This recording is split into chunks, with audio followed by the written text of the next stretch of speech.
네, 다 같이 일어서셔서 찬송가 85장 찬송 드리겠습니다. 찬송가 85장입니다.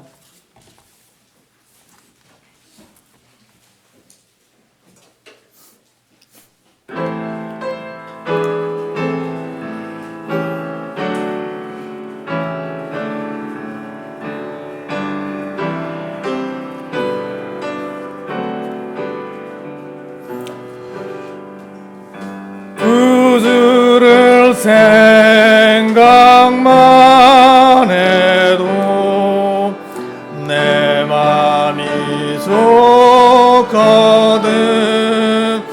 주 얼굴 배울 때야 얼마나 좋으랴. 민의 구주 예수여 귀하신 이름은 천지의 온갖 이름 중 이할 데 없도다.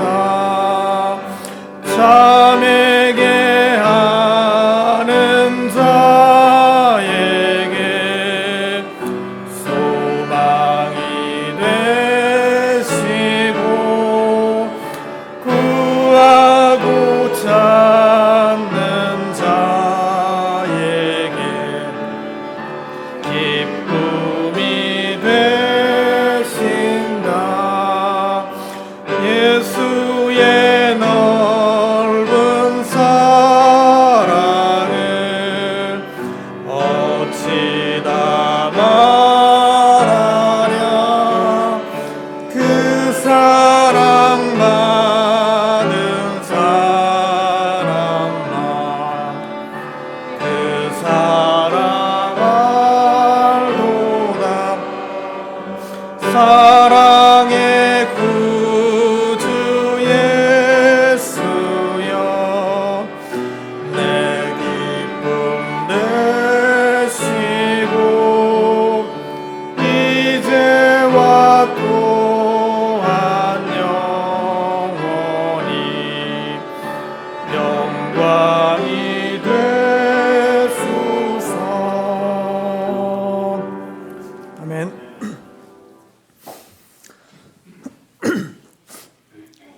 하나님 아버지 감사드립니다. 우리에게 복된 주일을 허락하여 주심을 감사드립니다. 예수님의 피값으로 사신 하나님의 자녀들이 모인 교회, 그리고 주님께서 세우신 교회는 지금까지 지옥의 권세도 무너뜨릴 수 없게 지켜주셨음을 믿습니다. 그 어떠한 핍박과 고난 속에서도 하나님께서 세우신 교회를 지켜주셨음에 감사드립니다. 이 마지막 때 중의 마지막 때를 사는 우리가 더욱 깨어서 주님께 경배와 찬양을 드리는 시간이 되도록 인도하여 주시옵소서. 모일 수 있는 자유와 교회 모임과 교제가 충만하게 회복이 되어 마음껏 주님을 찬양하는 그런 시간이 되도록 이끌어 주시기 원합니다. 이 마지막 때를 사는 우리에게 믿음을 더욱더 견고히 해주시고 또한 교회에게 맡겨주신 사역들과 성경 선교회를 통해서 성경 출간하는 일들이 잘 감당할 수 있도록 주님께서 도와주시옵소서. 믿음의 성도들의 가정이 더욱더 굳건히 믿음 안에 서서 어려움의 때를 잘 견뎌내게 도와주시고 또한 우리가 주님과 말씀만을 신뢰하며 우리의 남은 시간을 주님 안에 거하며 살아가도록 도와주시옵소서. 오늘 말씀 시간을 통해서 전파되는 말씀이 우리의 믿음을 더욱더 견고히 세워주시고 위로받고 힘을 얻고 또 주님께 더욱더 나아가는 시간이 되기를 소망합니다. 우리를 긍휼히 여겨주시고 또한 인도하여 주시며 우리의 방패가 되시고 우리의 도움이 되시며 우리의 영원한 소망이 되시는, 그리고 우리를 곧 오셔서 우리를 데려가실 예수님의 이름으로 기도합니다. 아멘. 다 같이 앉아주십시오. 찬송가 102장 찬송 드린 후에 선물 기도가 있겠습니다. 102장입니다.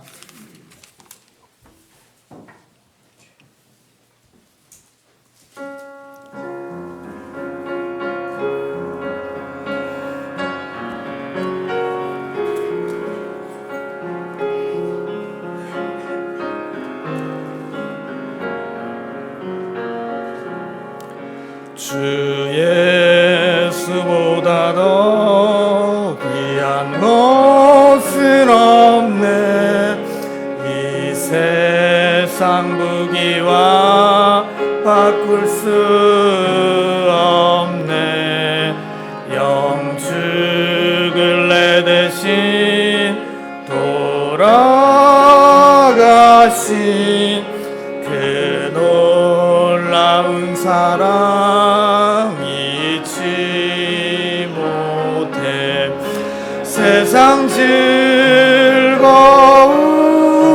다 버리고 세상 자랑도 버렸네. 주 예수보다 더 귀한 것은 없네. 예수밖에는 없네. 주 예수보다 더 귀한 것은 없네. 세상 명예와 바꿀 수 없네. 이전에 즐기던 세상 일도 주 사랑하는 마음 뺏지 못해. 세상 즐거움 다 버리고 세상 자랑도 버렸네. 주 예수보다 더 귀한 것은 없네. 예수밖에는 없네. 주 예수보다 더 귀한 것은 없네. 이 세상 행복과 바꿀 수 없네. 유혹과 핍박이 몰려와도 주 섬기는 내 맘 변치 못해. 세상 즐거움 다 버리고 세상 자랑도 버렸네. 주 예수보다 더 귀한 것은 없네. 예수밖에는 없네. 아멘.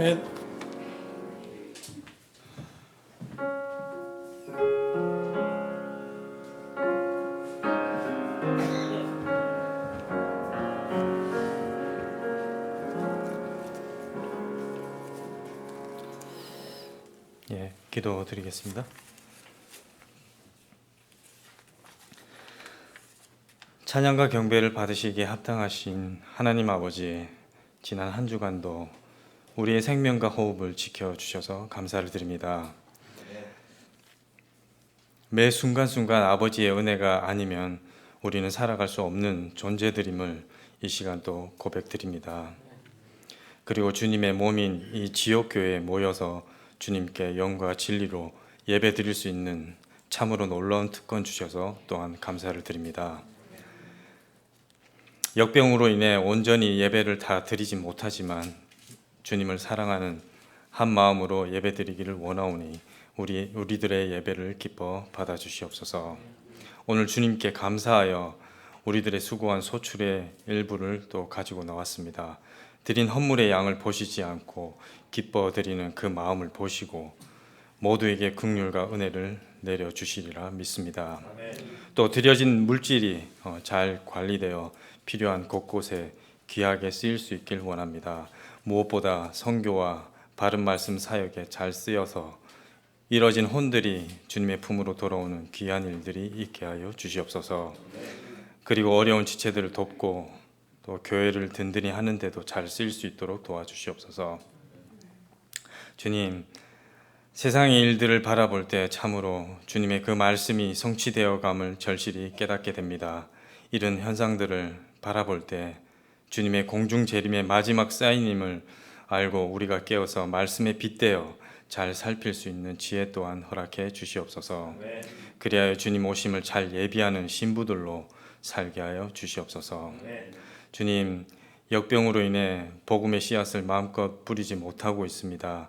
주님 오시기 전에 한 혼이라도 더 건져내는 심정으로 주변에 이뤄진 혼들에게 복음을 전할 수 있는 시간과 모든 여건을 주님께서 주장해 주시옵고 우리는 그 복음을 지혜롭게 잘 전할 수 있게 인도해 주시옵소서. 그리고 그 이뤄진 혼들이 변화되고 구원받아 우리 교회로 모여 주님의 귀한 일꾼들로 거듭나는 일이 있게 하여 주시옵소서. 또한 우리는 이 땅의 일들을 두려워하지 않고 오직 하나님 아버지만 경외하며 두려워하며 살게 하여 주시옵소서. 우리를 큰 사망에서 건지고 계시며 또 여전히 건지실 주님만을 신뢰하게 살게 하여 주시옵소서. 오늘도 주님만 높여지고 홀로 영광 받아주시길 원하오며 거룩하신 우리 주 예수 그리스도의 이름으로 기도드립니다. 아멘.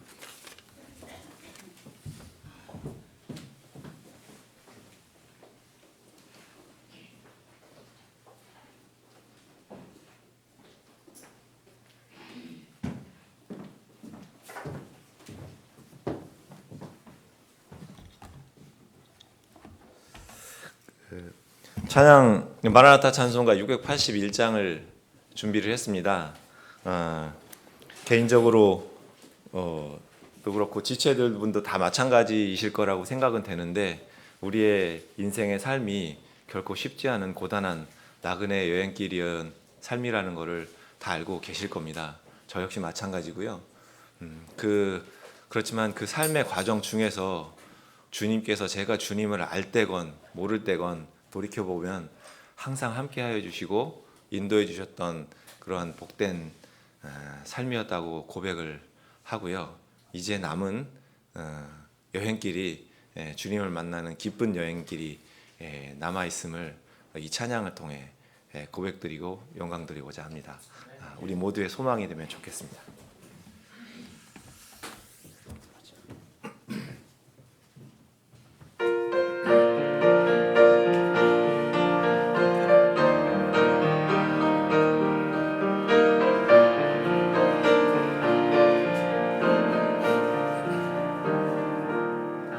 나의 인생은 수많은 여행의 길 어찌로 가도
네, 특송 감사드립니다.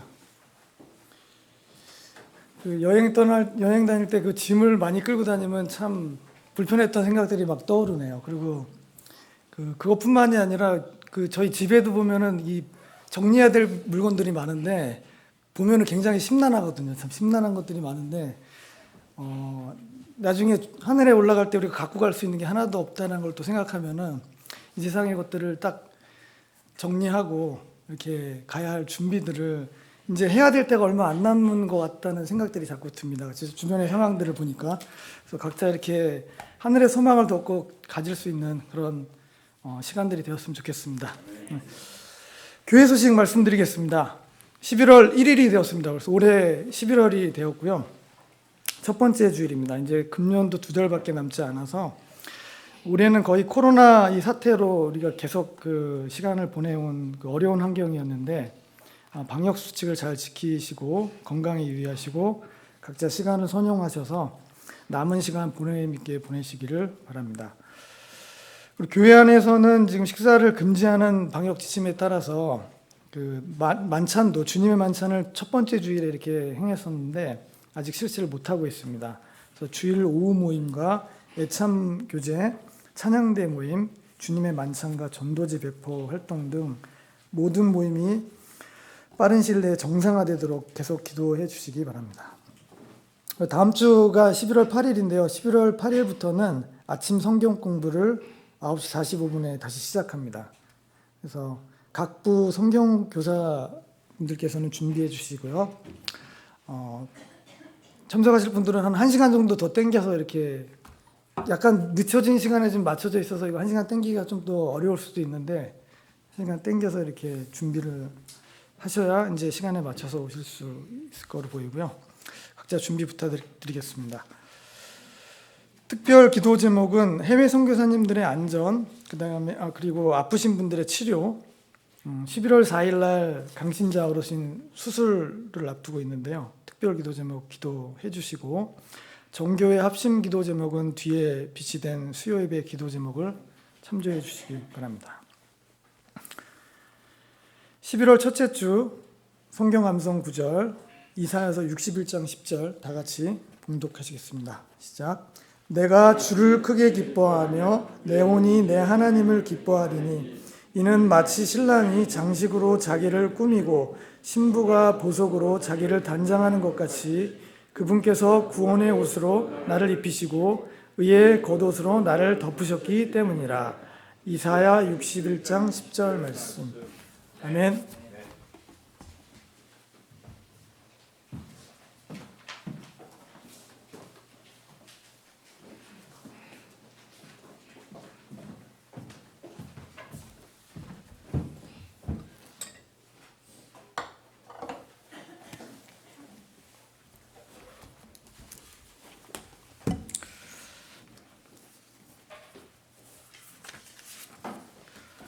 여러분들 진짜 세월이 얼마나 빨리 가는지 실감을 하십니까? 저는 너무너무 이렇게 빨리 가는가. 그래서 금년도 이제 딱 2달밖에 남지 않았습니다.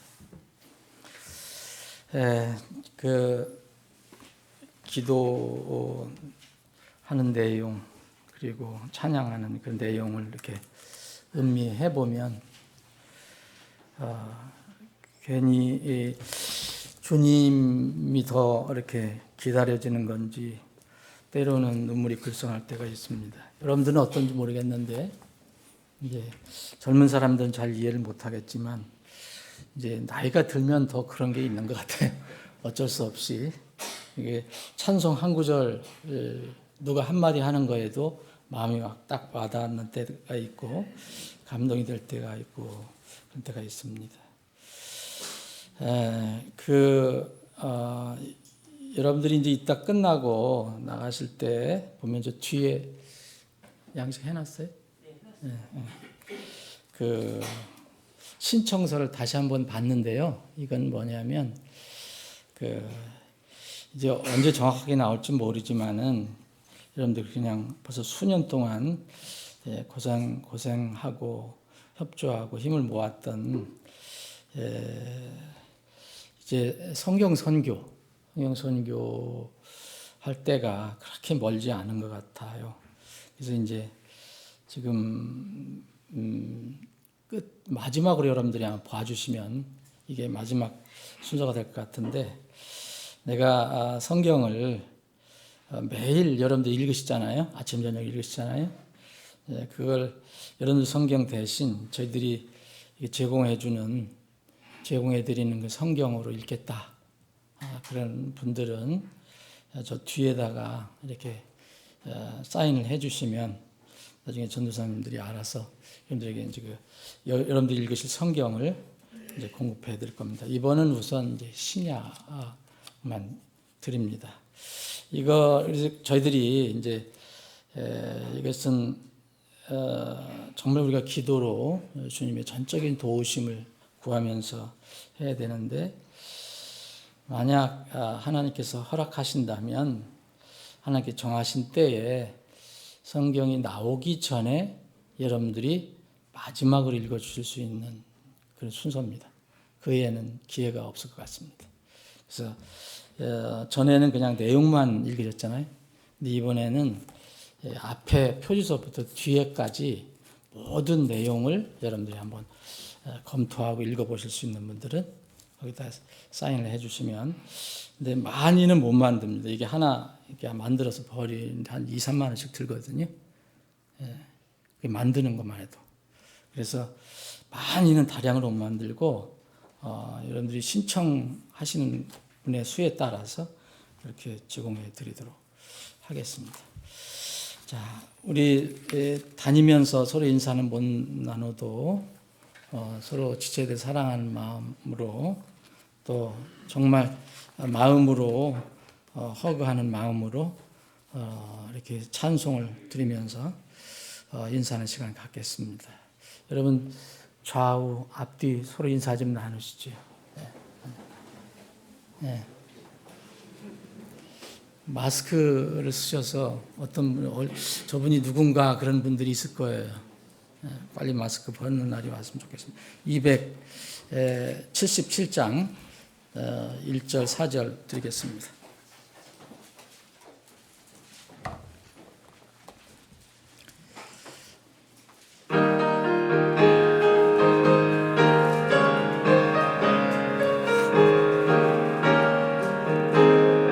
흑암에 사는 백성들을 보라. 수많은 심령 멸망하겠네.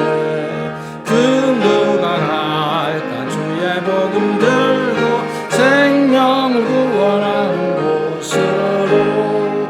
큰 권세 주께 있으니, 큰 권세 주께 있으니, 너는 가서 주의 복음 전하라. 주가 너 항상 지키리라. 온 천하 만민 승리의 그날에 영광과 찬송 주께 드리네. 속죄함이 구원받았으니 기쁘게 할렐루야 부르세. 큰 권세 주께 있으니, 큰 권세 주께 있으니, 너는 가서 주의 복음 전하라. 주가 너 항상 지키리라. 모든 지체들, 그리고 처음 우리 교회에 나오시는 분들을 다 주님의 이름으로 환영합니다.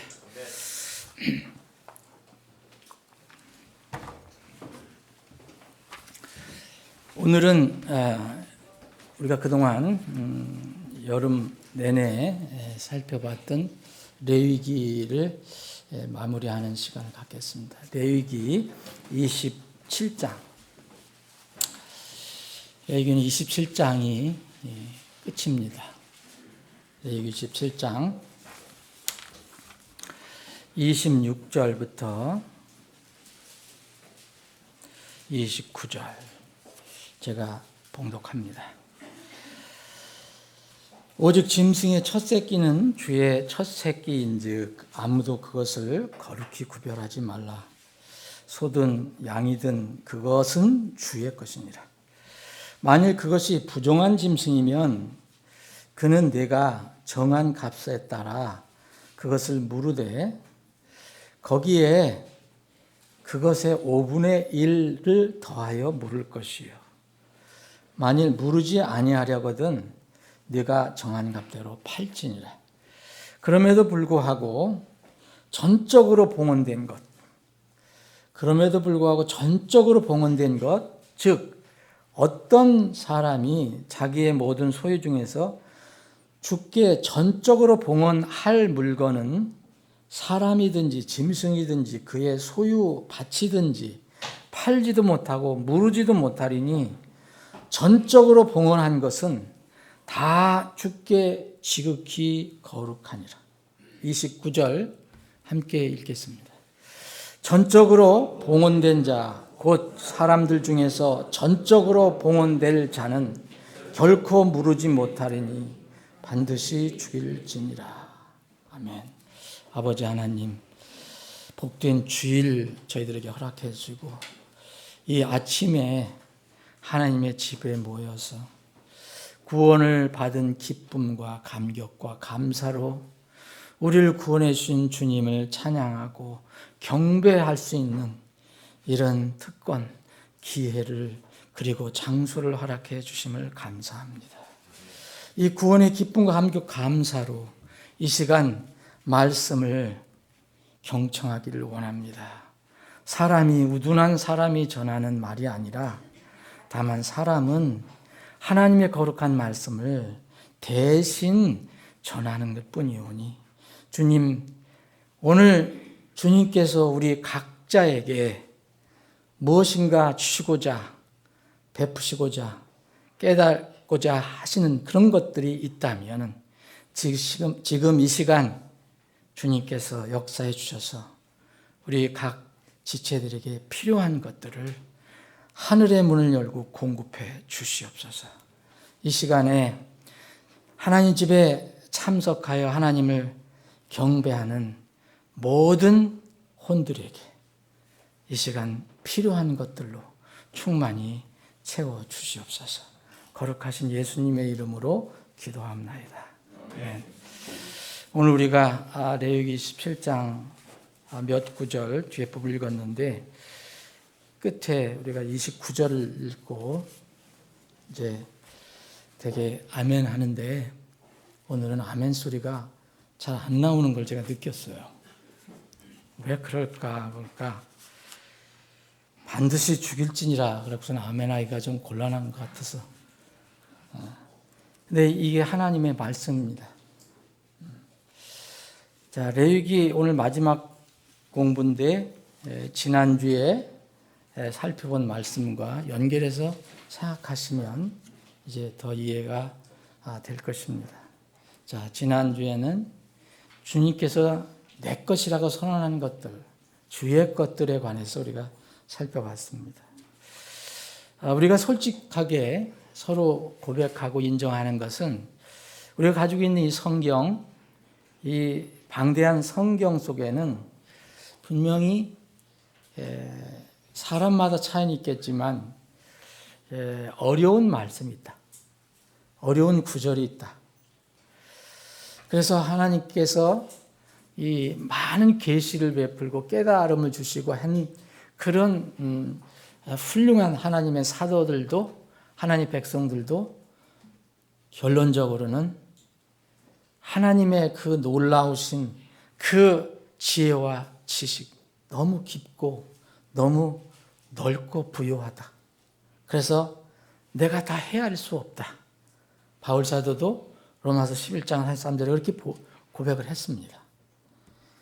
그리고 이 베드로 사도는 그 대단한 베드로 사도는 바울이 보낸 서신을 읽다가 그 서신 안에서 자기의 능력으로는 깨닫기 어려운 몇 가지들이 있다는 것을 솔직히 고백을 합니다. 베드로후서 3장에 보면.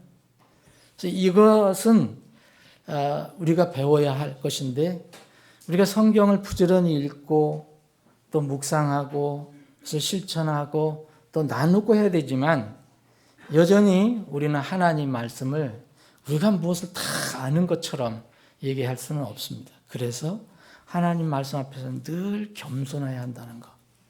늘 어려울 때는 주님의 도우심을 구하고 또 당장 깨달음을 주시지 않으면 또 다음 기회를 또 하나님께 간절히 구하고 하는 이런 겸손한 태도가 필요하다. 오늘 이 레위기 27장 29절에 있는 말씀은 사실 제가 택하기도 어려운 그런 말이었지만 이 레위기를 마지막으로 마무리하면서 이 말씀 그냥 지나쳐서는 안 되겠다. 그런 생각이 들어서 오늘 여러분들과 함께 나눕니다. 이게 오늘 29절에 보면 전적으로 봉헌된 자는 반드시 죽일지니라 그랬습니다. 이 성경을 이제 오해하는 사람들이 있어요. 특히 이제 거듭나지 않고 그냥 지식으로만 뭔가를 이해하려고 하고 지식만 쌓으려고 하는 사람들이 성경을 많이 읽거든요. 그래서 거듭나지 않은 사람들도 성경에 해박한 지식을 가지고 있는 사람들 많습니다. 학자들이든 교수들이든 뭐 이런 사람들. 그런데 그런 사람들이 이제 이 성경을 비판하고 또 하나님을 비판하는 그런 이야기를 종종 합니다. 그래서 우리 이른바 믿지 않는 사람들이 이제 기독교라고 얘기하잖아요. 이제 하나님을 믿는 사람들을. 근데 이 기독교를 공격하는 그런 적들은 이런 구절을 가지고 성경을 공격을 하고 또 하나님을 공격을 합니다. 그래서 여러분들이 대략 아시는 것처럼 뭐 이게 예수님이 하신 말씀을 오해해서 믿지 않는 이교도들이나 세상 사람들이 기독교는 뭐 피를 마시는 종교다. 만찬에 관해서 사람을 이 몸을 먹는 종교다. 예수님이 내 몸을 먹으라, 내 피를 마시라 그러니까.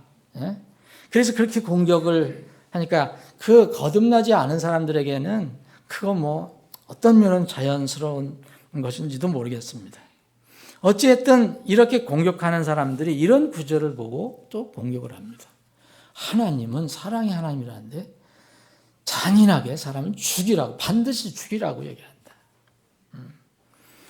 여러분, 그런데 오늘 이 말씀은 절대로 거듭나지 않은 사람들이 먼저 표면적으로 들으면 안 됩니다. 다시 말씀드리면 레위기는 이미 출애굽을 한 사람들에게 준 겁니다. 출애굽을 한 사람, 예수 그리스도의 피, 어린 양의 피로 그 근본적인 문제, 영원한 문제를 해결해서 죄 문제를 완전히 해결받은 사람들, 이런 사람들에게 하나님께서 쓰시고자 어떤 특정한 무리, 12지파 중에서 한 지파, 레위지파, 그리고 레위지파 중에서 특별히 아론과 그 아들들, 후손들에게 어떤 제사장 직분을 맡겨서 전적으로 하나님에 관한 일을 하게 한 그런 사람들에게 주신 말씀입니다. 그러니까 이런 것을 가지고 무슨 보편적으로 세상 사람들에게 얘기하면 오해를 받을 수가 있어요. 세상 사람들에게는 먼저 당신이 죄인이라는 것을 깨달아야 한다. 죄의 값이 얼마나 무서운지 아냐. 그래서 이걸 먼저 알게 해주고 그 문제를 해결하고 난 뒤에 하나님의 자녀가 되고 하나님의 소유가 된 사람들에게 그 다음에 전해야 할 말입니다. 성경은 분명히 그런 것들이 많이 있습니다. 그래서 그것을 분간하고 알려줘야 합니다. 이거를 분간하지 않고 알려주는 것이 종교입니다. 그래서 많은 사람들이 교회에서 여전히 종교에 허우적거리고 있는 거예요. 수십 년을 다녀도 아직 거듭나지 못한 상태에서 뭔가 하나님의 무거운 짐이라고 생각하는 그것 때문에 끌려다니고 있어요. 그런 사람들한테는 이거는 정말 너무 무시무시한 말이에요. 그런데 이것은 여전히 하나님의 말씀입니다. 하나님께서 전적으로 전적으로 봉헌된 자는 반드시 죽일지니라는 이 말씀이 적용되는 두 가지 사례가 있습니다. 첫 번째는 하나님께서 이스라엘 백성을 이제 애굽에서 건져내시고 광야 생활을 이제 하게 하시고 40년 광야 생활이 끝나고 난 뒤에 가나안 땅으로 들어갑니다. 가나안 땅은 이제 정착을 하는 곳입니다. 더 이상 여행하는 것이 아닙니다. 거기 가서 정착을 하면 거기서 터를 잡고 농사를 짓고 공동체를 형성해서 살아가야 하는 곳입니다. 그런데 거기에 이스라엘 백성들이 하나님께 거기에 장소를 마련해 주셨는데 거기에는 이미 다른 사람들이 살고 있었어요. 그걸 이교도들이라고 했는데 그 이교도들, 하나님을 전혀 모르는 사람들, 하나님 무시하는 사람들이 거기 살고 있었어요. 그래서 하나님께서 이렇게 얘기합니다. 이스라엘 백성이 너희들 거기로 내가 들어가게 할 때인데 거기에 들어가면 그들과 사이좋게 섞여서 동화되어서 살아라. 이런 말씀을 하시지 않았어요.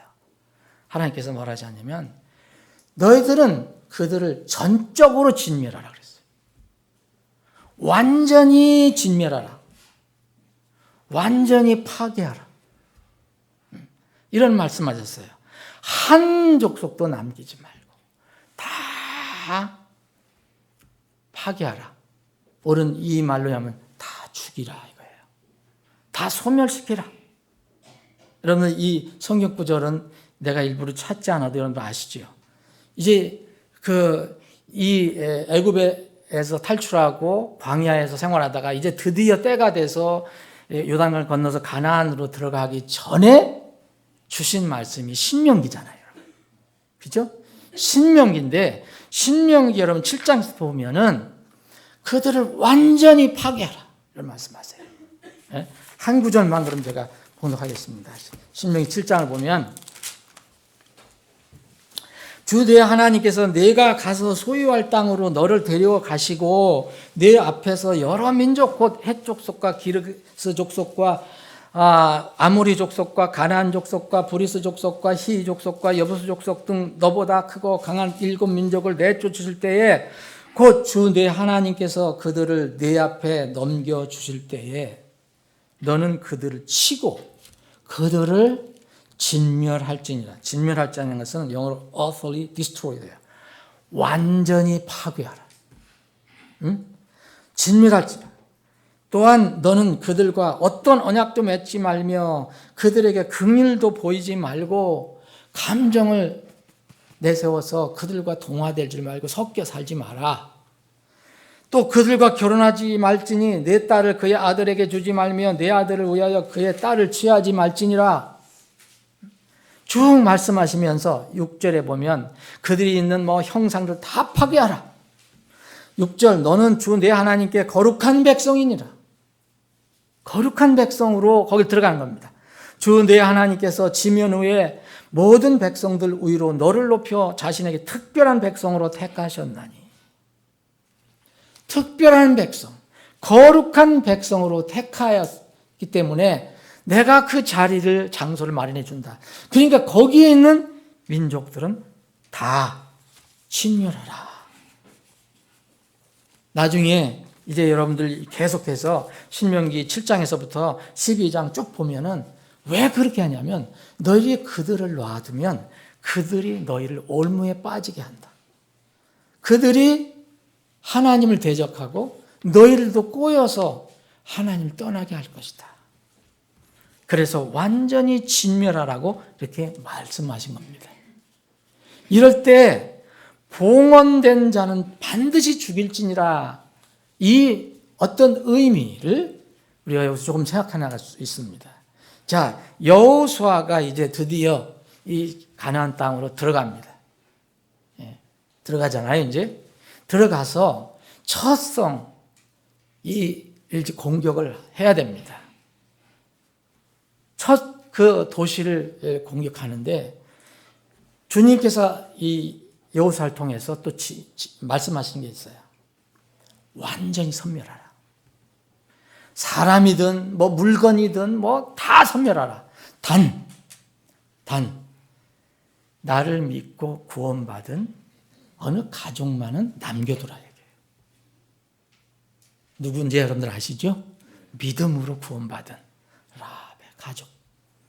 그리고 특별히 물건 중에서 금, 은, 동, 철로 된 것은 내 곳간에 드려라 말씀하십니다. 이것도 굉장한 의미가 있는 건데 오늘 그걸 말씀드리는 게 아니고요. 그래서 이 여호수아에게도 그들은 저주받은, 그러니까 완전히 섬멸되어야 하는 그런 존재다. 그래서 전적으로 뭔가에 맡겨졌다. 이거 여기서 이제 봉헌된 자는 사람을 그렇게 봉헌했다는 얘기인데, 그래서 이런 경우에도 완전히 다 섬멸하도록 얘기합니다. 근데 왜 이렇게 하셨겠습니까? 하나님은 정말 사랑도 없으시고 자비도 없으시고 긍휼도 없으신 분인가? 이교도들도 사람인데, 물론 사람입니다. 하나님 형상으로 지어진 사람입니다. 그런데 우리가 판단할 수 없는 일이 있습니다. 이스라엘 백성이 가나안 땅으로 들어갈 때 거기 가나안 땅에 빈 자리가 아니었고 사람들이 살고 있었다고 말씀드렸습니다. 근데 하나님께서는 우리가 알 수 없는 오랜 기간을 기다리셨어요. 그들이 돌아서도록. 그들에게 여러 가지 방법을 쓰셨겠죠. 자연을 통해서, 창조를 통해서, 하여튼 하나님께서 이 말씀을 그들에게 깨닫게 하셨을 거예요. 그런데 그래서 이스라엘 백성이 애굽에서 그렇게 오랫동안 있었던 거예요. 400년 동안, 4세대 동안. 우리는 다 몰라도 그런 기간 하나님께서는 이교도들에게 무엇인가를 하셨어요. 그런데 끝내 그들은 거절합니다. 성경이 자세히 나오는 것은 아닙니다. 그러나 창세기 15장에 보면 힌트를 주세요. 왜 그러면 이스라엘 백성들이 거기 들어가서 완전히 그들과 동화되지 말고 완전히 그들을 진멸하라고 하셨는가? 창세기 15장 보면은 13절, 그분께서 아브라함에게 이르시되 너는 확실히 알지니 네 씨가 자기들의 소유가 아닌 땅에서 나그네가 되어 그들을 섬기겠고 그들이 400년 동안 네 씨를 괴롭히리라. 또한 그들이 섬길 그 민족을 내가 심판하리니, 애굽을 심판할 겁니다. 그 뒤에 그들이 큰 재물을 가지고 나오리라.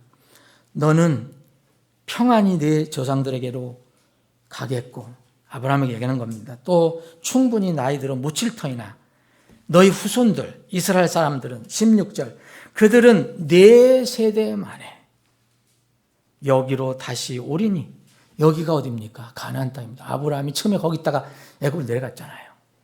다시 오리니 이는 아모리 족속의 불법이 아직 충만하지 아니하기 때문이라 하시니라.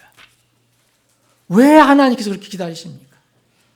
아모리 족속이 굉장히 사악한 일을 하는데 하나님께서 기다리시는 어느 시간이 있다는 거예요.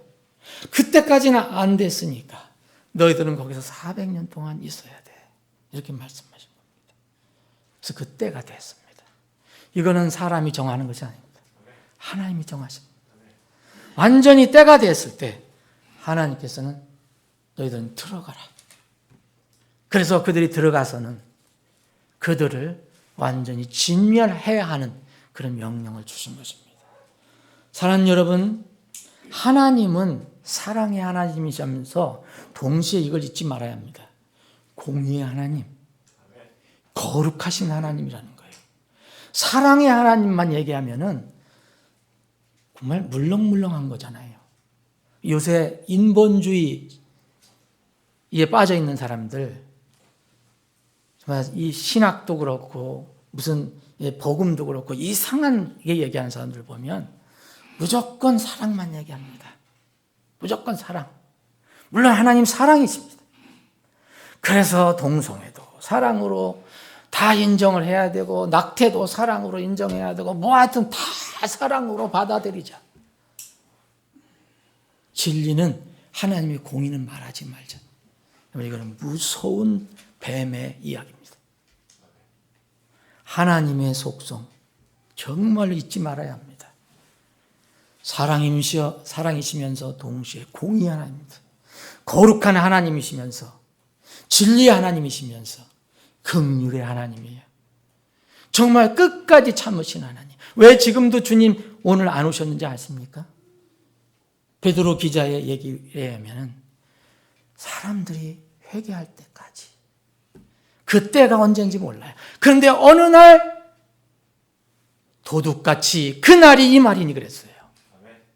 그날은 하나님께 정하신, 하나님께 기다리시고 끝날 공의가 성취되는 날입니다. 그래서 이스라엘 백성들이 이렇게 해서 거기에 들어갈 때는 전적으로 다 죽이라라고 얘기한 겁니다. 요한계시록 읽어보시면은요, 이 사도 요한이 성령의 감동을 받아서 하나님께서 그걸 다 보여주잖아요. 하늘로 들어 올려셔서 그걸 보여주세요. 하나님, 그러니까 예수님 앞에 그 아름다운 천국 하나님의 왕자 앞에 그 모습을 보여줘요. 근데 거기에 지상에서 하나님을 믿다가 말씀 때문에, 진리 때문에, 예수님 때문에 죽음을 당한 사람들이 혼이 거기 있는 것이 보여요. 제단 앞에. 근데 그들이 하나님께 막 한탄하는 거예요. 간구를 하는 거예요. 언제까지 우리의 원수를 갚아주지 않겠습니까? 그랬더니 하나님께서 뭘 하시냐면, 너희들 같이 그렇게 믿음을 지켜서 때로는 목숨을 잃는 순교하는 사람들의 수가 아직 다 안 찼다. 그 수가 다 찰 때까지 너희들은 조금만 더 기다려라 말씀하십니다. 여러분, 이 수가 찰 때가 왔어요. 그때가 주님이 일어서셔서 오실 때입니다. 그래서 하나님은요, 어떤 사람들이 얘기하는 사랑의 하나님, 끝까지 사랑의 하나님, 끝까지 사랑에만 얘기하는 하나님이 아니고 공의로 이 세상을 심판하실 하나님이라는 걸 알아야 합니다. 오늘 그 말씀을, 그런 하나님을 이해하지 못하면 오늘 우리가 살펴보는 말씀은 절대 이해할 수가 없어요. 하나님을 공격할 뿐입니다. 예? 하나님을 비판할 뿐입니다. 성경을 욕할 뿐입니다.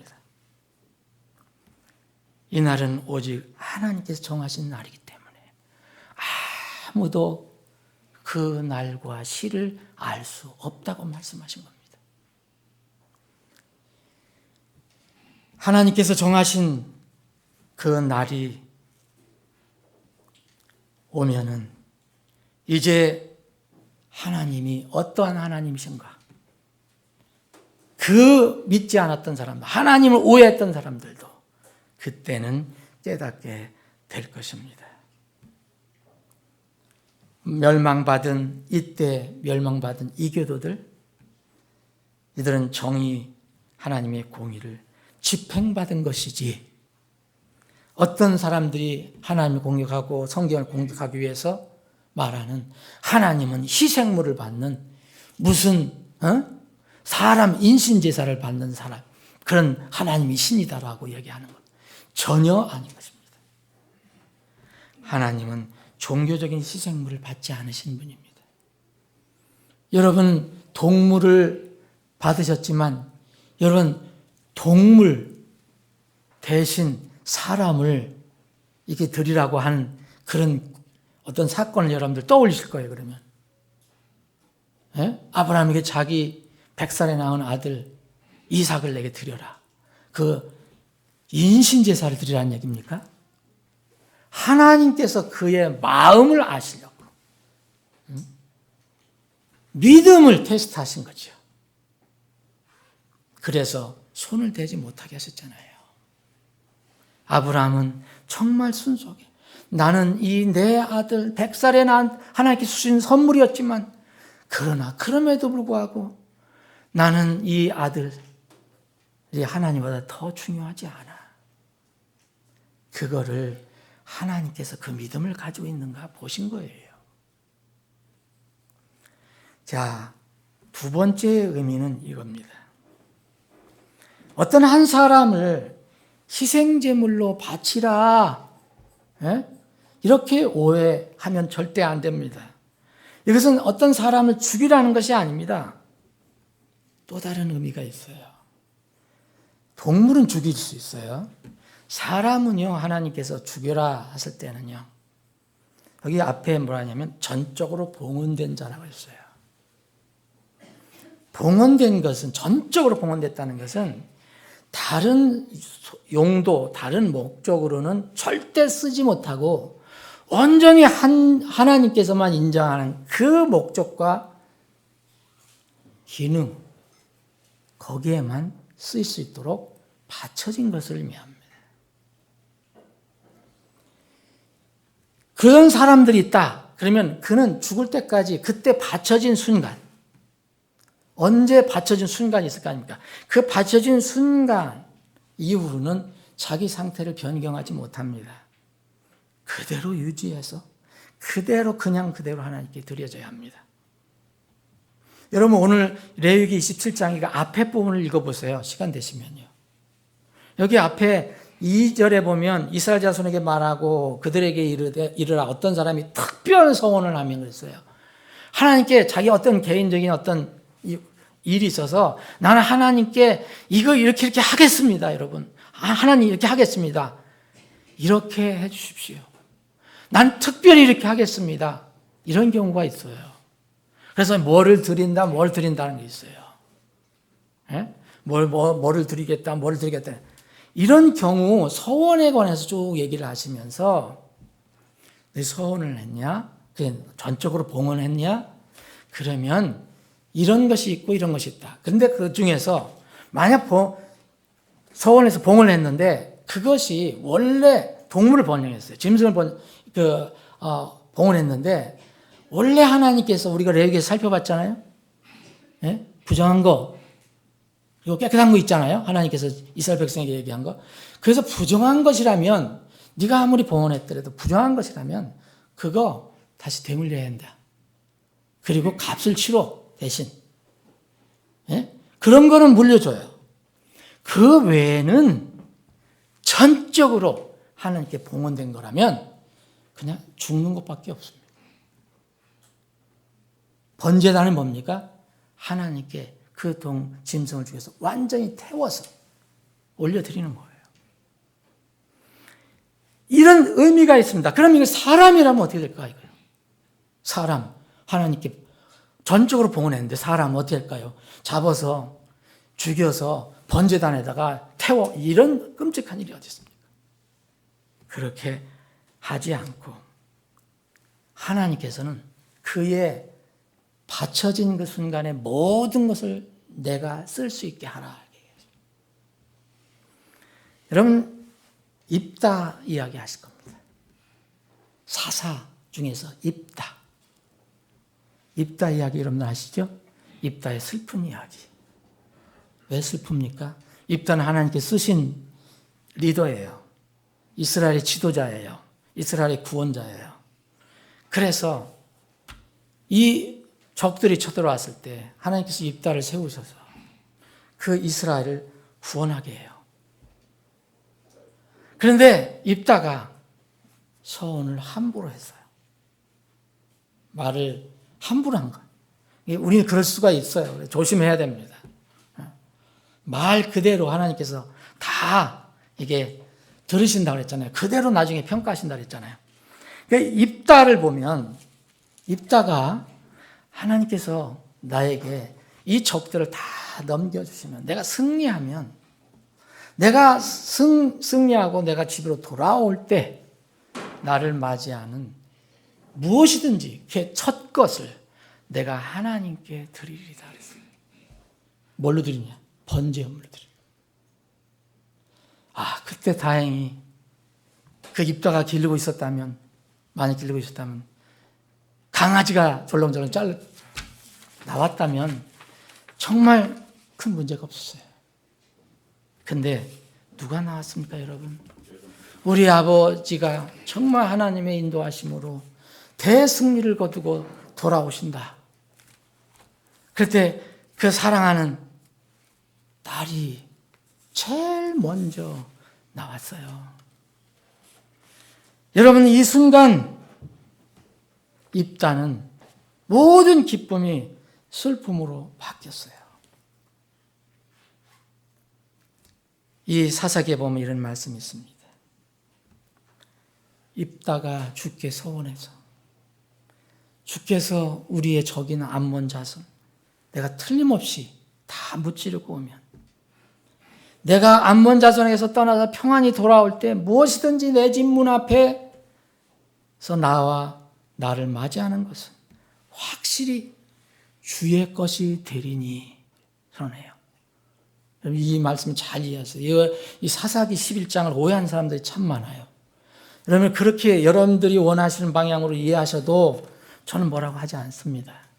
그런데 하나님의 속성을 알면 이해를 할 수가 있다고 저는 봐요.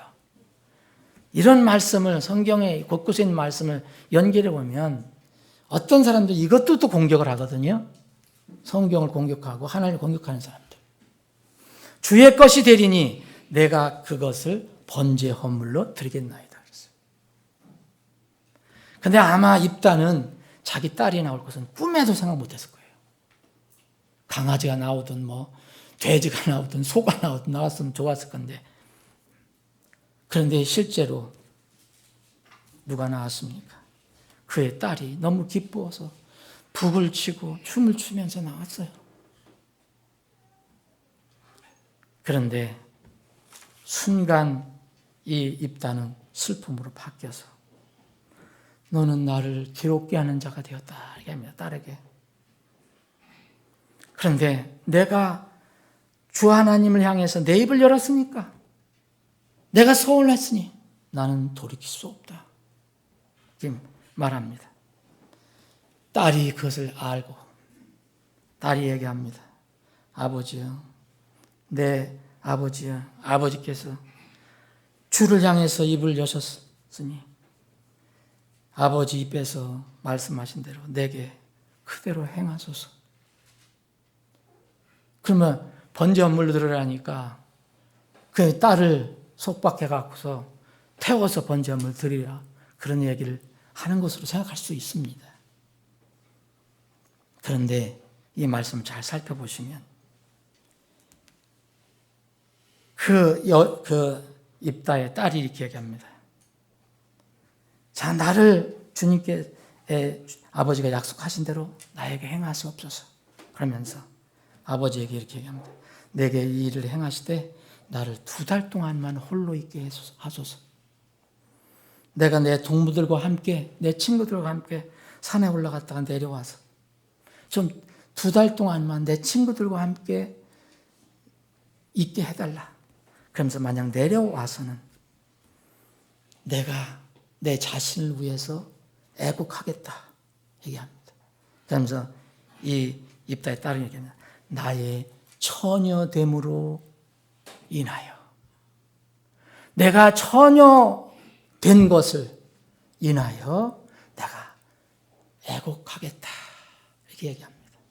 그러면 조금 이해되시죠? 이게 무슨 얘기입니까?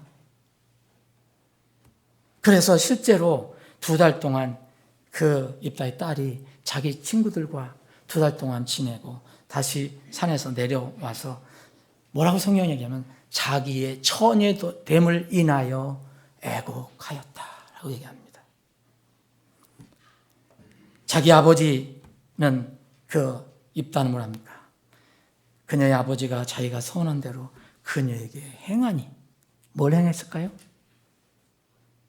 번제물로 드린 겁니까? 그녀가 남자를 알지 아니하였더라. 그래서 이스라엘 딸들이 해마다 가서 길앗 사람의 입다의 딸을 위해서 1년에 나흘씩 애곡하였다는 풍습이 내려온 거예요. 사랑하는 여러분, 이해되십니까? 아직도 이해 안 되십니까? 이스라엘 사람들, 이스라엘 사회에서는요, 처녀로 그냥 늙는 것은 인생의 최대의 슬픔이라고 여겼습니다. 처녀는 당연히 결혼을 해서 자손을 낳아야 하나님으로부터 큰 복을 받는 거라고 생각했어요. 그래서 처녀로 그냥 늙는 거, 하나님께 헌신이 돼서 그냥 늙는 것은 이스라엘 사회에서는 죽는 것과 똑같았어요. 그래서 입다가 내 딸이 이스라엘 사회에서는 그런 딸이 돼야 하나? 그리고 딸도 그래 했었고, 그래서 그렇게 슬퍼 울었던 겁니다. 그러면 처녀가 결혼하지 않고 처녀로 산다는 것은 뭘 얘기합니까? 자손이 없다는 거예요. 자기 이름이 끊겨요. 그리고 특히 이스라엘 사람에게는요, 뭐가 있어요? 구세주를 기다리고 있었어요. 구세주는 여자의 몸에서 나온다 그랬어요. 자기는 거기에서 영원히 떨어지는 거예요. 자기는 그런 계열이 될 수가 없어요. 그래서 이스라엘 처녀로 이 입다의 딸은 그렇게 처녀됨을 인하여서 성경은 분명히 얘기하고 있습니다. 자기가 번제됨을 인하여 슬퍼하지 않았다고 하면 처녀됨을 인하여 그녀가 남자를 알지 아니하였더라. 사랑하는 여러분, 이렇게 동물의 희생물을 드리는 것처럼 사람을 하나님께 전적으로 드려진다는 것은 뭘 얘기합니까? 그 사람들이 바로 12지파 중에서 레위 지파였습니다. 레위 지파에서는 특별히 아론의 지파, 아론의 후손들이었어요. 전적으로 드려진 사람들, 번제 헌물처럼 하나님께 드려진 사람들, 이 사람들이 하나님으로부터 너는 내 것이다 라고 선언받은 겁니다. 이스라엘 백성 다 하나님 것입니다. 그럼에도 불구하고 특별히 너는 내 것이다 라고 얘기했어요. 오늘 여기에 오늘 본 말씀을 보면은요, 부정한 것은, 부정한 짐승은 물을 수 있다고 그랬어요. 값을 이렇게 내고 물러야 돼요. 그런데 봉 얻는 자는 물을 수가 없다고 그랬어요. 그냥 죽이라 그랬어요. 여러분, 죽이라는 것이 무슨 뜻인지, 여기서 무슨 뜻인지 아십니까? 몸을 죽이라는 게 아니라 여기서는 온전히 주님께 세상에서는 죽은 것처럼 드려라 이겁니다. 이게 구약에서 죽이라는 그런 의미의 두 가지 의미예요. 완전히 진멸하는 것. 또 하나는 이렇게 완전히 하나님께 드려져라.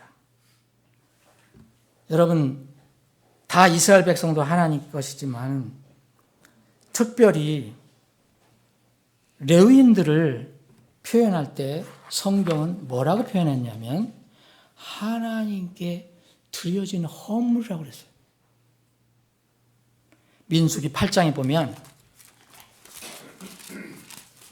하나님께 드려진 헌물, 죽은 거예요. 세상적으로는 죽은 거예요. 하나님께서만 쓰실 수 있는 거예요. 민수기 8장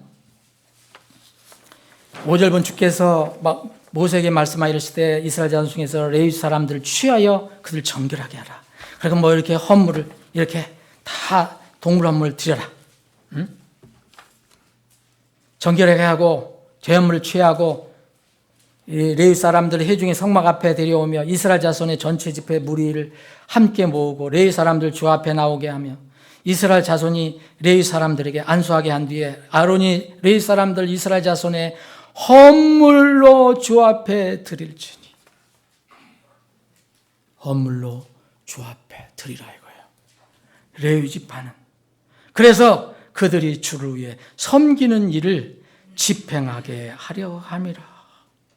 13절 레위 사람들을 아론과 그의 아들들 앞에 세워 주께 헌물로 드릴지니라. 여러분, 이제 이 말씀을 이해하실 거예요. 레위기 27장에는 서원에 가서는 얘기하지만 한 번 바쳐진 것은 이제 물릴 수 없지만 제사장이 평가해서 이게 부정한 동물이다. 그럼 대속 가격을 주고 물릴 수 있어요. 그런데 하나님께 바쳐진 것, 전적으로 봉헌된 것은 어떤 대속물로도 물을 수 없어요. 그렇게 정해놨어요. 그 이유는 하나님께 절대적으로 봉헌되었기 때문에 바꾸거나 분리시킬 수 없기 때문입니다. 이 원리가 여러분 그 동일한 하나님, 동일한 신약시대 하나님이에요. 신약 성경에서 우리에게 가르쳐준 진리가 여기 이것을 뒷받침합니다. 신약에도 전적으로 헌신된 사람들이 있습니다. 누구입니까? 성도들입니다. 하나님께서 당신의 핏값을 주고 내 것이라고 산 사람들이 있습니다. 이 산 사람들이 모인 곳이 예수님께 세우신 내가 세운 내 교회입니다. 더 이상 구약의 제물이 신약시대에는 필요 없어요. 왜 필요 없습니까?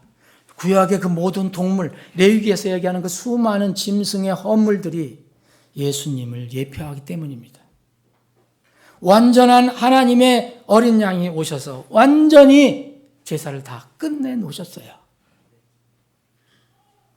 그러므로 동물이든 사람이든 필요 없어요. 그래서 우리는 성도들은 이런 하나님의 말씀을 통해서 예수 그리스도 어린 양을 통해서 죽었다가 살아난 사람들입니다. 성도는 옛사람이 십자가에 그리스도와 함께 완전히 못 박힌 사람들을 얘기합니다. 이렇게 죽은 사람들이 물침례를 통해서 다시 새롭게 살아났다고 고백한 그런 사람들이 곧 성도들이 모여 이루어진 것이 주님의 몸입니다. 시편 50편 5절에 보면 이미 구약에도 나의 성도들을 내게로 모을지니 하나님께서 말씀하십니다. 나의 성도들을 내게로 모을지니 곧 희생물로 나와 언약을 맺은 자들이니라. 구약에서는 짐승이 헌물, 짐승의 희생물이 예표하는 것이 무엇인지 깨달은 사람들, 신약에서는 어린 양 예수 그리스도가 나 때문에 희생이 되셨다는 것을 깨달은 사람들, 이런 사람들과 언약을 희생물, 예수 그리스도가 희생물이잖아요. 우리의 희생물로 하나님과 언약을 맺은 사람들이 성도입니다. 사랑하는 여러분, 전적으로 헌신되었다는 것은 뭘 얘기합니까? 자신의 모든 육신의 소욕을 죽였다는 걸 얘기합니다. 그것을 신약은 계속 강조하는 거예요. 로마서 8장 13절에 보면 이런 진리가 여기에 들어가 있습니다. 여러분, 죽이라는 말 다 싫어해요. 그런데 하나님의 진리, 말씀의 놀라운 뜻이 여기에 들어와 있어요. 너희가 육신을 따라 살면 죽을 것이로되 성령을 통해 몸의 행실을 죽이면 살리라.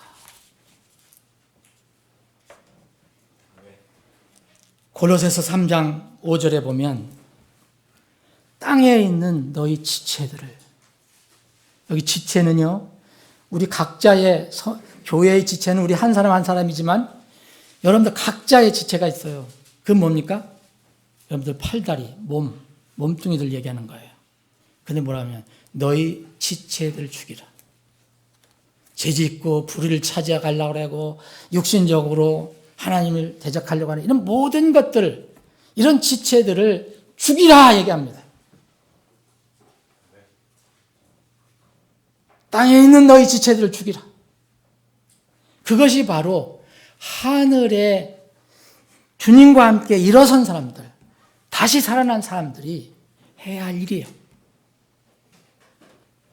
그리스도와 함께 살고 죽고 살아나서 교회의 몸의 일부가 된 사람은 이제 삶의 방향이 정해진 사람들입니다. 이스라엘 제사장처럼 세상을 향한 삶은 죽었습니다. 레위 사람들, 아론의 제사장들은 세상을 향한 삶은 죽었어요. 그들이 세상에 즐거움 없어졌어요. 그들이 세상에 나가서 농사 짓지 못합니다. 다 죽었어요. 다만 성전에서 하나님을 위한 일만 남았어요. 이스라엘의 12지파, 이스라엘 구원받은 12지파, 우리 성도들을 예표할 수 있어요. 그 중에서 또 12지파 중에서 레위지파, 더더욱 성도의 모습입니다. 그 중에서 여러 레위지파 중에서 또 아론의 후손들, 제사장들은 더더욱 말할 것도 없이 이 시대 신약 성도들의 예표입니다. 데살로니가전서 5장 9절에 보면 바울 사도가 그 가난하고 핍박받는 그러나 믿음 많은 굳건한 데살로니가 교회 성도들에게 이렇게 얘기합니다. 그분께서 우리를 위하여 죽으셨습니다. 이것은 우리가 깨어 있든지 자고 있든지 우리가 그분과 함께 살게 하려 함이라. 그분이 죽으셨다고 얘기합니다. 우리를 위해서 죽었다고 얘기합니다. 그런데 바울 사도가 또 고린도 교회에 주신 말씀에서는 죽은 것으로 끝나지 않습니다. 고린도 교회는 하나님의 부활을 그리고 사람의 부활 이것에 대해서 의심을 가지고 있었어요. 그래서 하나님께서는 이 바울 사도를 통해서 이런 말씀을 또 주십니다. 그리스도의 사랑이 우리를 강권하는도다. 고린도후서 5장 14절입니다. 우리가 이같이 판단하건대 한 사람이 모든 사람을 위하여 죽었으면 모든 사람은 죽었느니라. 그분께서 모든 사람을 위하여 죽으신 것은 살아있는 자들이 이제부터는 자기를 위하여 살지 아니하고 오직 자기를 위하여 죽었다가 다시 살아나신 분, 고린도 교회는 부활하신 분을 강조해요. 다시 살아나신 분을 위하여 너희가 살게 하려 함이라. 고린도 교회 성도들아, 너희들은 육신을 따라 살지 마라. 그것은 다 죽은 것이다. 그것을 죽여라. 그리고 너희를 위해 죽었다가 다시 살아나신 분을 위해서 살아라 라고 말씀하십니다. 그래서 이제 그리스도 안에 있는 사람들은 다 새로운 피조물이 된 겁니다. 이전 것이 다 지나 그래서 모든 것이 새롭게 되었다라고 이야기한 겁니다. 사랑하는 여러분, 바울 사도는 로마 교회 성도들에게 더 감동스러운 말씀을 합니다. 로마 14장 7절 보면 우리 중에 아무도 자기를 위해 살지 아니하고 또 아무도 자기를 위해 죽지 아니하나니 우리가 살아도 주를 위해 살고 죽어도 주를 위해 죽나니 살든지 죽든지 우리가 주의 것이로다. 이게 바로 이 말씀 안에 전적으로 봉헌된 자는 반드시 죽일지니라. 이 말씀의 뜻이 들어있는 것입니다. 말씀을 정리하겠습니다. 주님께서 우리에게 이렇게 얘기합니다. 너희는 너희 자신의 것이 아니니 주께서 값을 치르고 너희를 사셨느니라. 그런즉 하나님의 것인 너희 몸과 너희 영으로 너를 위해 죽으셨다가 너를 위해 살아나시고 곧 다시 오실 하나님의 영광을 위하여 살라. 사랑하는 여러분, 여러분들은 새로운 피조물이 되었습니까? 새 사람이 되었습니까? 아니면 아직 옛 피조물에 머물러 있습니까? 아직 육만 찾는 옛사람 그 상태에 머물러 있습니까? 새 사람이 되었다면, 새로운 피조물이 되었다면 나에 관한 땅의 옛 것들은 사실 다 죽은 겁니다. 우리 육이 그걸 인정하지 못하는 것뿐이지 다 죽은 것입니다. 이제는 내 모든 삶이 하늘 향해 가는 새로운 삶만 나에게 남아있는 것입니다. 우리 중에, 그리고 이 말씀을 듣는 혼 중에 새로운 피조물이 되지 않은 혼이 있다면 이 문제를 정말 급하게 절박하게 해결해야 합니다. 다시 태어나는 문제, 거듭나는 문제, 이 문제를 예수 그리스도의 그 피의 복음을 통해서, 어린 양의 대속의 복음을 통해 속히 해결해야 됩니다. 우리가 새로운 피조물이라면 이제는 삶의 방향을 다시 자리에 서서 뒤돌아보면서 점검해야 합니다. 그 방향이 옳다면, 맞는다면, 세상의 환경, 조건이 나를 둘러싸고 있는 이런 환경이 어떠하든 하늘의 소망을 붙잡고 이 땅에서 살아있는 희생물로 드리는 삶이 되어야 합니다. 왜 우리는 살아있는 희생물이 된다고 말씀하셨습니까? 여러분, 살아있는 희생물이라는 말은 앞뒤가 맞지 않는 말입니다. 구약에서 이 희생물은 죽는 것을 의미합니다. 그런데 신약에 와서는 살아있는 희생물이라고 이야기합니다. 살아있는 희생물. 무엇입니까? 육으로는 벌써 옛 육신은 죽었습니다. 그런데 새롭게 살아난 하나님께 드려진 헌물이라는 겁니다. 그러므로 형제들아, 내가 하나님의 긍휼을 힘입어 너희에게 간청하노니 너희는 너희 몸을 거룩하고 하나님께서 받으실 만하며 살아있는 희생물로 하나님께 드리라. 그것이 너희의 합당한 섬김임이라. 너희는 이 세상에 동화되지 말고 오직 너희 생각을 새롭게 함으로 변화를 받아 하나님이 선하시고 또 받으실 만하며 완전한 뜻이 무엇인지 입증하도록 하라. 이것이 구원받은 사람, 거듭난 사람, 다시 태어난 사람의 이 땅에서 남은 삶입니다. 부디 하나님께서 여러분들을 전적으로 봉헌된 자로 삼으셨다면 세상에 대해서는, 세상의 육신의 일에 대해서는 전적으로 반드시 죽는 삶이 되시기를 주님의 이름으로 축원합니다. 기도하시겠습니다.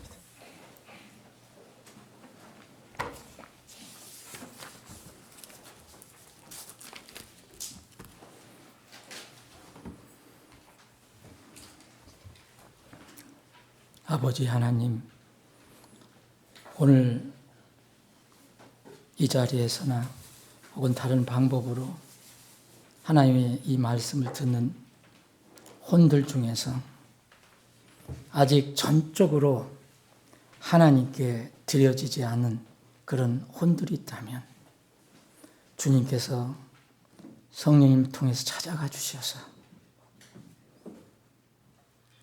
자기가 육신으로 살아서는 결코 하나님 만날 수 없다는 것을 깨닫게 해주시고 육신은 죽고 영이 살아서, 혼이 살아서 주님을 만날 수 있는 놀라운 하늘의 은혜를 누릴 수 있게 해주시기를 원합니다. 이 땅에 사는 동안 가장 크게 먼저 해결해야 할 것은 영혼이 구원을 받는 일입니다. 많은 사람들이 이 문제를 참으로 가볍게 보고 세상을 살아가고 있습니다. 오늘 말씀을 듣는 혼 중에 이런 혼들이 있다면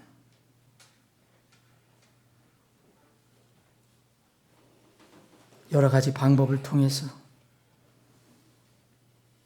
인터넷이나 무엇을 통해서 듣는 혼줄 중에서 아직 그 혼이 살아나지 못한 혼이 있다면 주님께서 찾아가 주셔서 그 혼을 깨우쳐 주시고 오늘 살아나는 구원받는 참으로 좋은 날이 되게 주시옵소서.